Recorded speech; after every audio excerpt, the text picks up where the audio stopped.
किसी ने बड़े कमाल की बात कही है कि रिश्ते हमेशा चंदन की लकड़ी की तरह होने चाहिए। टुकड़े चाहे 1000 हो जाएं, मगर सुगंध नहीं जानी चाहिए। हाय गाइस, मेरा नाम है आरजे कार्तिक। एक छोटी सी कहानी। ये कहानी एक वकील साहब ने सुनाई। वकील साहब कहते हैं कि एक दिन अपने चैम्बर में बैठा हुआ था, एक आदमी दनदनाता सा अंदर घुस आया। बड़े गुस्से में था। सफेद कपड़े पहने थे लेकिन मिट्टी सनी हुई थी। चेहरा धूप में काला हो चुका था। परेशान था, गुस्से में था, कागजों का बंडल हाथ में था। सारे कागज, सारे पेपर्स ला करके मेरी टेबल पर पटक दिए और गुस्से में कहा कि वकील साहब, मुझे एक फ्लैट पर स्टे चाहिए, आप स्टे लगवा दीजिए। कितना खर्चा लगेगा, कितने पेपर्स चाहिएंगे, मुझे बताओ। मैंने कहा भाई साहब बैठिए बैठिए। एसी को मैंने सेट किया, अच्छा टेम्परेचर कर दिया ताकि ठंडक पहुंच जाए। ऑफिस बॉय को बुलाया, मैंने कहा इनको ठंडा पानी पिलाओ, शरबत पिलाओ। मैंने कहा भाई साहब चिंता मत कीजिए, आपका काम हो जाएगा, आप तो मुझे बताओ कि करना क्या है। सारे पेपर्स उनसे लिए, आधे घंटे तक बातचीत हुई, समझने की कोशिश की कि क्या कहना चाह रहे थे। उसके बाद मैंने उन्हें हाथ जोड़ करके नमस्कार किया और कहा कि 4 दिन बाद फिर से आइएगा, ये पेपर्स एक बार मैं चेक कर लेता हूँ, उसके बाद आपको बताऊंगा कि क्या करना है। आपके केस को सुलझाने के लिए थोड़ा सा टाइम दीजिए। 3-4 दिन के बाद में वो आदमी वापस आया, उसी गुस्से में, वही शक्ल, वही हाल। मैंने कहा बैठिए, आज आप कुछ बोलेंगे उससे पहले मैं बोलना चाहता हूं। आपसे मेरी जितनी बातचीत हुई, जितने मैंने कागज देखे, मुझे थोड़ा थोड़ा समझ में आया है, और जो मुझे समझ में आया मैं आपको बस वो समझाना चाहता हूं। मैंने कहना शुरू किया कि भाई साहब, आप, आपका छोटा भाई और बहन, आप 3 सदस्य हैं परिवार में। आपके मम्मी पापा बचपन में गुजर गए। माँ बाप के चले जाने के बाद आप ही अपने घर के सबसे बड़े सदस्य थे। अपने भाई और बहन का ख्याल आपने बिल्कुल माँ बाप की तरह रखा। अपनी बहन की अच्छी पढ़ाई लिखाई के बाद शादी करवा दी, और छोटे भाई के लिए तो जी जान एक कर दी, हर एक सांस उसके लिए लगा दी। आपने खुद 9वीं तक पढ़ाई की, लेकिन भाई को आज इंजीनियर बना दिया। जितना मैं आपसे समझ पाया हूं, आप बता रहे थे कि बचपन में एक बार एक बैल ने सींग घुसा दिया था, भाई लहूलुहान हो गया था। आप कंधे पर लेकर के उसे 5 किलोमीटर दूर अस्पताल में गए, क्योंकि गांव में अस्पताल नहीं था। आपने अपने भाई के लिए सब कुछ एक कर दिया, बहुत मेहनत की, खेतों में दिहाड़ी की, भूखे पेट रहे। तन पर आपके कपड़े ढंग के नहीं थे, लेकिन आपने भाई के लिए कहीं कोई कमी नहीं आने दी।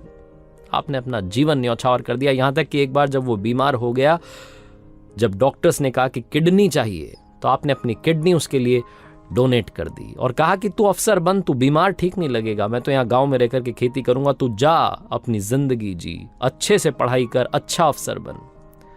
भाई ने जब इंजीनियरिंग कॉलेज में एडमिशन लिया तो 80,000 रुपए की फीस थी सालाना, वो भी आपने चुकाई। मास्टर्स करवाने के लिए उसे और अच्छे जगह पर यूनिवर्सिटी में एडमिशन करवाया। उसके लिए जो कुछ बन सकता था, लड्डू आप लेकर के जाते थे, त्योहार पर मिठाई लेकर के जाते थे। भाई के लिए कभी कोई कमी नहीं आने दी। भाई जब इंजीनियर बना तो पूरे गांव में खाना खिलवाया, माहौल बना दिया। भाई ने कहा कि मुझे इंजीनियरिंग कॉलेज में एक लड़की पसंद आई थी, भाई साहब मेरी शादी करवा दो।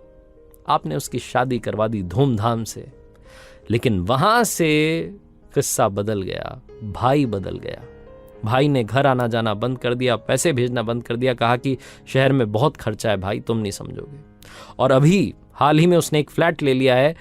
आपने पूछा कि पैसे कहां से आए, तो कह रहा है कि लोन ले लिया है। अब इस लोन को चुकाने के लिए आपसे कह रहा है कि आधी खेती बेच दो, आधा खेत बेच दो, मुझे मेरा हिस्सा दे दो।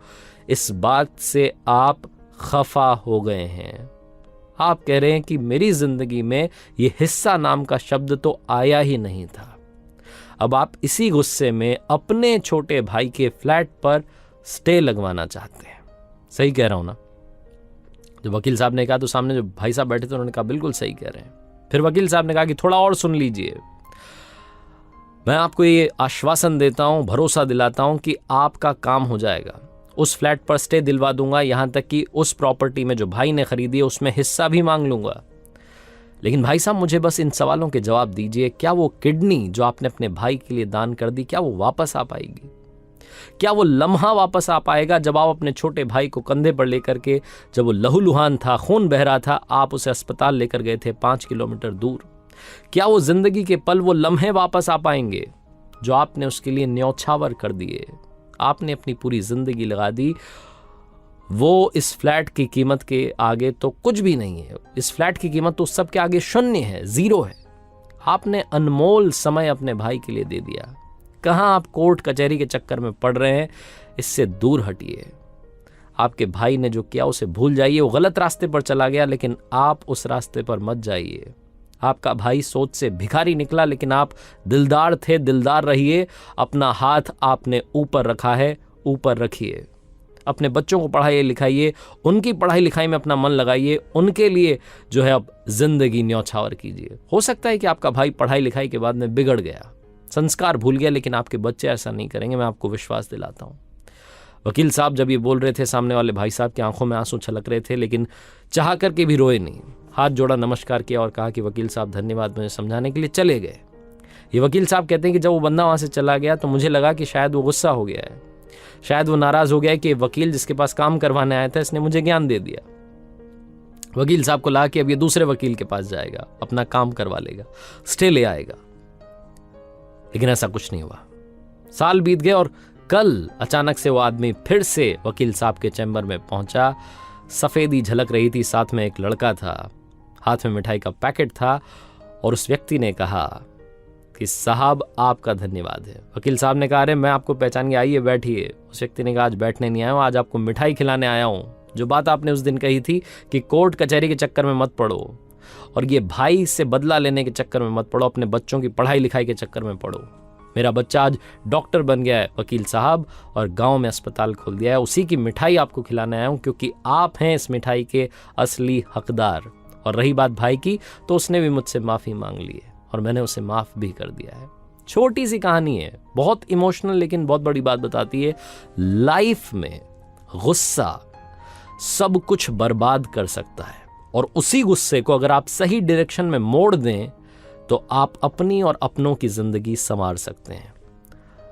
अगर उसी गुस्से में वो बदले की भावना से काम करता तो व्यक्ति बर्बाद हो जाता, उसका परिवार बर्बाद हो जाता, जिंदगी भर उसी आग में जल रहा होता।